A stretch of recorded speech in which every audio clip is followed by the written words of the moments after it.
2017 में प्रधानमंत्री नरेंद्र मोदी के इजराइल दौरे और 7 अक्टूबर 2023 को इजराइल के समर्थन वाले ट्वीट से सवाल उठ रहे हैं कि इजराइल फिलिस्तीनी विवाद पर क्या भारत का स्टैंड बदल गया है। आपको बताते हैं कि भारत का फिलिस्तीन और इजराइल को लेकर के आखिर स्टैंड पहले क्या रहा। 13 नवंबर 1974 का वो दिन था जब संयुक्त राष्ट्र महासभा में यासीर अराफात को भाषण के लिए बुलाया गया। वो इजराइल के खिलाफ लड़ रही फिलिस्तीन लिबरेशन ऑर्गेनाइजेशन यानी PLO के प्रमुख थे। उस दिन यासीर ने अपने भाषण के आखिर में कहा, मैं यहाँ जैतून की साख और स्वतंत्रता सेनानी की बंदूक लिए आया हूँ। मेरे हाथ से जैतून की साख को गिरने मत दीजिए। उनका सीधा मतलब था कि दुनिया उनके हक के लिए आवाज़ उठाए, दुनिया उनका समर्थन करे, दुनिया उनके साथ खड़ी हो, वरना वो हथियार उठाने को मजबूर हैं। इस भाषण ने पूरी दुनिया में सुर्खियां बटोरी, जिसके बाद PLO को संयुक्त राष्ट्र में ऑब्जर्वर का दर्जा देने का प्रस्ताव लाया गया। भारत ने यूनाइटेड नेशन में ऑब्जर्वर स्टेट्स का समर्थन किया। ऐसा करने वाला भारत पहला गैर अरब देश बन गया था।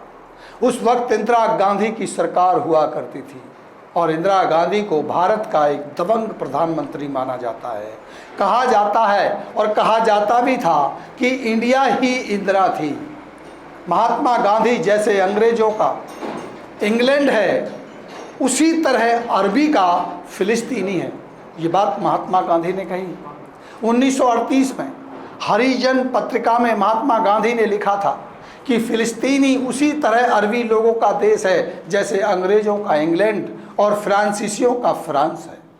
ऑक्सफोर्ड यूनिवर्सिटी के रिसर्चर और कास्ट मेंटर्स किताब के लेखक सूरज योगिंदे के मुताबिक गांधी जी ने फिलिस्तीनियों की जमीन पर इजराइल के कब्जे के लिए एक सैद्धांतिक रुख अपनाया था।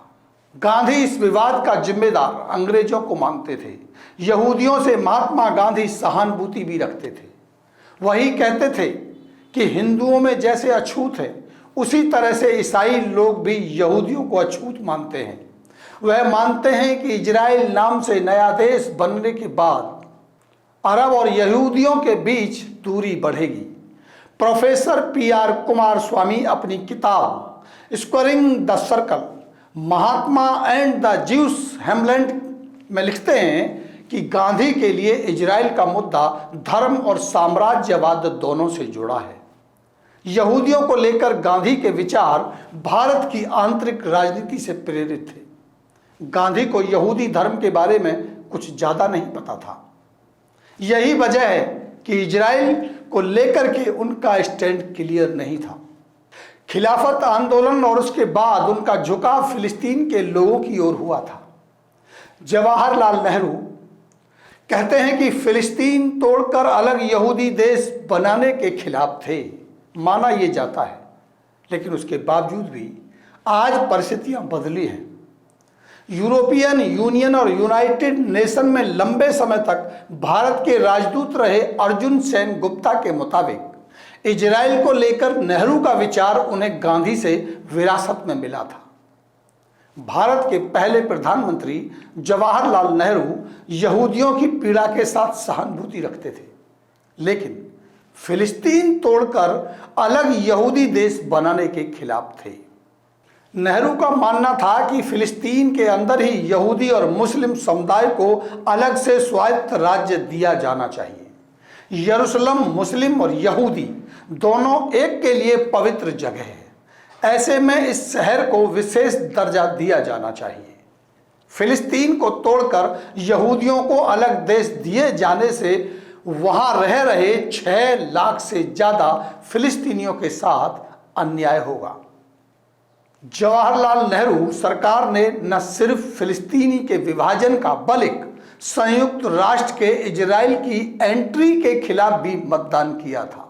फिलिस्तीन का UN में समर्थन करने वाला पहला गैर अरब देश भारत था और ये इंदिरा गांधी इसके समर्थन में थी। इंदिरा गांधी ऐसा मानती थी। 1974 में फिलिस्तीन लिबरेशन फ्रंट यानी PLO नेता यासीर अराफात की पहचान दुनिया भर में एक उग्रवादी के रूप में होने लगी थी। इस समय भी भारत ने यूनाइटेड नेशन में फिलिस्तीन के ऑब्जर्वर स्टेटस का समर्थन किया था।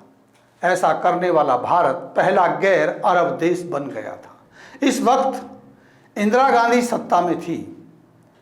1980 में इंदिरा गांधी इमरजेंसी के बाद एक बार फिर से प्रचंड बहुमत के साथ सत्ता में लौटी थी। इस जीत के बाद पहली बार इंदिरा सरकार ने फिलिस्तीनी के दूतावास को भारत में खोलने की इजाज़त दी थी।